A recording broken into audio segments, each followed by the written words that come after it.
La rebelión de Bacon fue la primera insurrección armada a gran escala en la América colonial, que enfrentó al terrateniente Nathaniel Bacon y sus seguidores, compuestos por sirvientes contratados, tanto blancos como negros, y esclavos africanos, contra su primo político, el gobernador William Berkeley, y los acaudalados dueños de las plantaciones en el este de Virginia.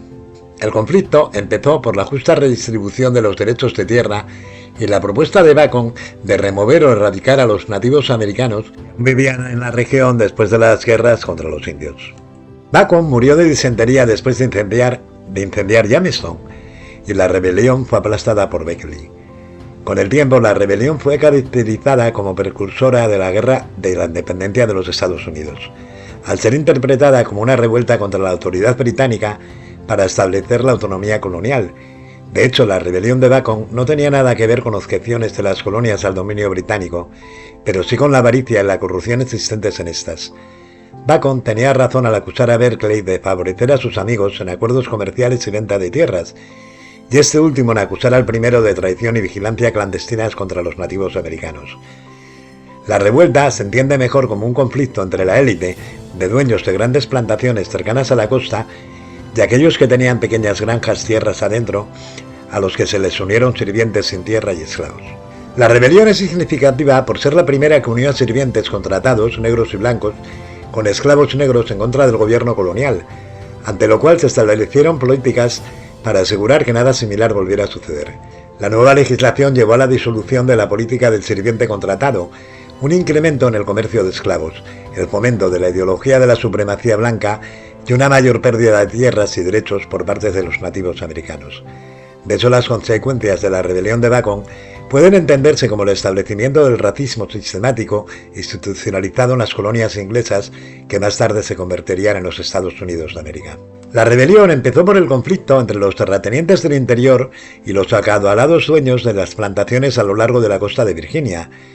La colonia de Jamestown había sido fundada en 1607 y el tabaco comenzó a ser cultivado en grandes plantaciones al este después de que las semillas de dicha planta fueran traídas a la región por John Rolfe en 1610.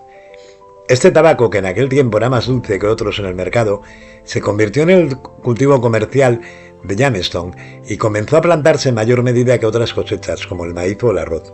Su popularidad en el exterior promovió el establecimiento de un número cada vez mayor de plantaciones, que se acumularon en tierras de los nativos americanos y provocaron las guerras contra ellos entre 1610 y 1646.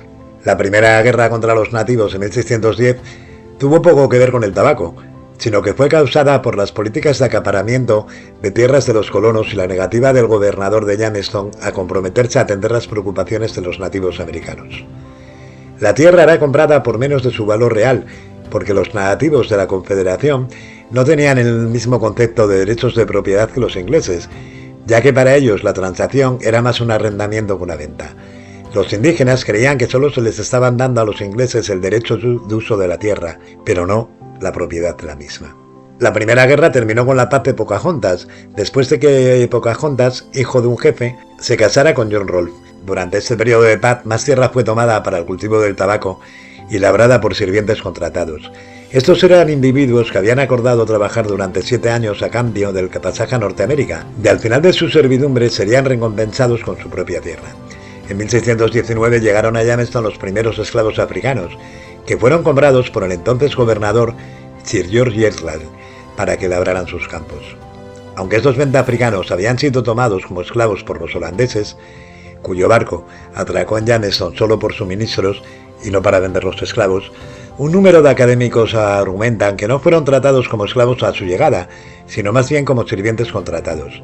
La esclavitud aún no había sido institucionalizada en las colonias y había sido prohibida en Inglaterra siglos antes, por lo que es razonable sugerir que los africanos estuvieron sujetos al único sistema de servidumbre que conocían los colonos. Además, la servidumbre contratada no era una práctica nueva en las colonias, y los africanos seguramente podían estar familiarizados con ella.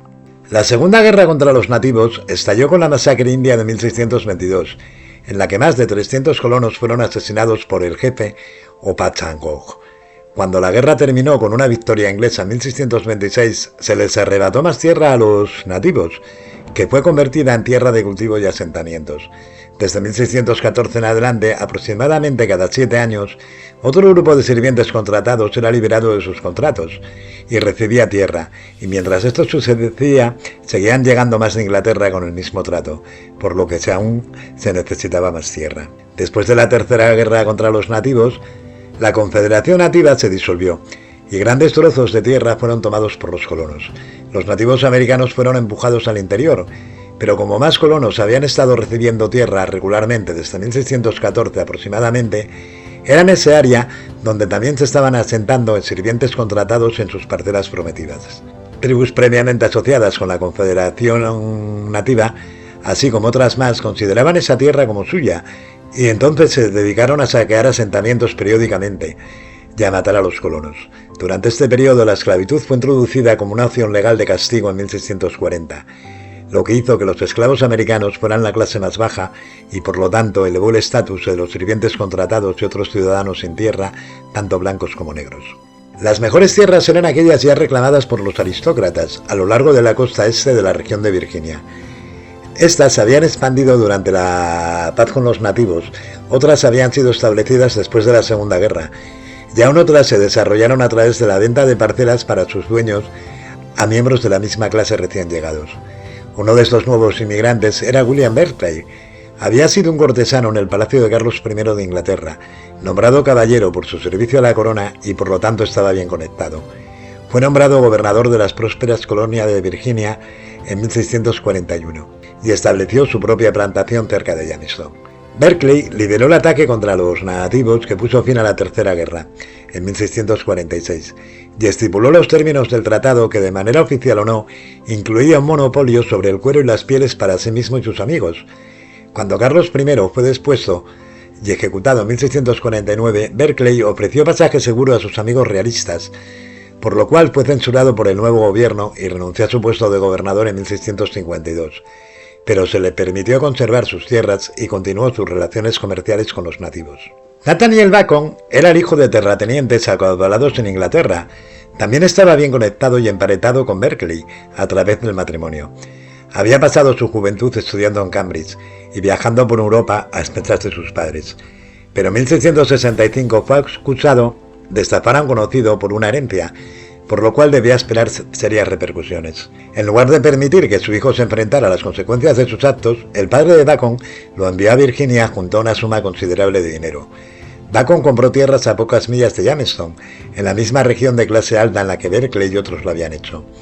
Para entonces, éste había recuperado su posición como gobernador y nombró a Bacon parte de su consejo. Para 1675, ya muchos sirvientes contratados, blancos y negros, habían cumplido con los términos de su servicio, y ahora poseían pequeñas granjas en Virginia. Como se ha señalado, las tierras elegidas eran poseídas por la clase alta y vendidas solo a miembros de esta. Con más colonos llegando cada año, se arrebató más tierra a los nativos americanos, a pesar de que se les había prometido derechos de tierra después de la Tercera Guerra. Los saqueos de los nativos continuaron golpeando a las pequeñas granjas del interior, lo cual desestabilizó el intercambio y el comercio. Bacon propugnó la eliminación o masacre total de las tribus indígenas, pero Berkeley, quien estaba obteniendo ganancias considerables del intercambio con las mismas, inició una política de defensa y contención, y ordenó la construcción de varios fuertes a lo largo de la frontera de Virginia. Bacon objetó la medida sobre la base de que esta medida solo aumentaría los impuestos y no detendría los saqueos. Acusó a Berkeley de corrupción con el argumento de que daba preferencia a amigos y parientes para ocupar las posiciones de gobierno, y se estaba beneficiando del intercambio con los nativos, lo cual enfadaba a Bacon solo porque Berkeley se negó a darle una parte de esta, y enriqueciéndose a expensas de los contribuyentes. Bacon redactó sus objeciones en su declaración al pueblo de Virginia del 30 de julio de 1676, en la cual acusó a Berkeley de corrupción en 8 cargos distintos.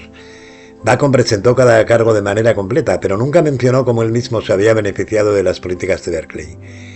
Bacon se presentaba como un hombre del pueblo, que estaba dispuesto a luchar por los granjeros del interior contra las injusticias perpetradas por la élite de la costa, y para probar que era tan bueno como su palabra, lideró expediciones de vigilancia clandestina contra los nativos.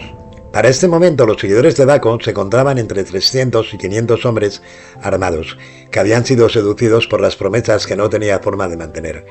Bacon prometió libertad para los sirvientes contratados, que conformaban la mayoría de sus seguidores, menos impuestos, mejores tierras para los hombres libres y seguridad para los granjeros del interior, a través de la eliminación de los nativos americanos. Los siguientes contratados y granjeros, así como los esclavos, se unieron a la causa de Bacon, conforme este continuaba alimentando el resentimiento, diciéndoles que sus problemas económicos y en algunos casos la pobreza eran causados por los acaudalados terratenientes de la costa, quienes conservaban los mejores recursos para ellos y eran protegidos e impulsados a ellos por la administración corrupta de Berkeley. Incluso lo acusó de estar a favor de los nativos y en valorar sus derechos sobre los colonos. Berkeley negó cualquier mala práctica y mantuvo los cargos de traición contra Bacon. Este respondió aclarando que no tenía ninguna disputa con la corona y por lo tanto no era culpable de traición, sino exclusivamente contra Berkeley y sus prácticas corruptas. Bacon sintió que había agotado las vías diplomáticas y legales y condujo a sus seguidores a Jamestown. Berkeley, su servidumbre y sus seguidores huyeron del pueblo mientras Bacon entraba en él y al no encontrarlos incendiaron el lugar. Después ocuparon las ruinas y esperaron la respuesta militar de Berkeley. No obstante, antes de que esto sucediera, Bacon murió de disentería en octubre de 1676. Otro hombre, John Ingram, asumió el mando, pero no era tan carismático como Bacon, y la turba comenzó a desbandarse y a regresar a sus hogares. Entonces Berkeley lanzó un ataque, desarmó a los rebeldes restantes y colgó a 23 de los líderes, lo que puso fin a la rebelión.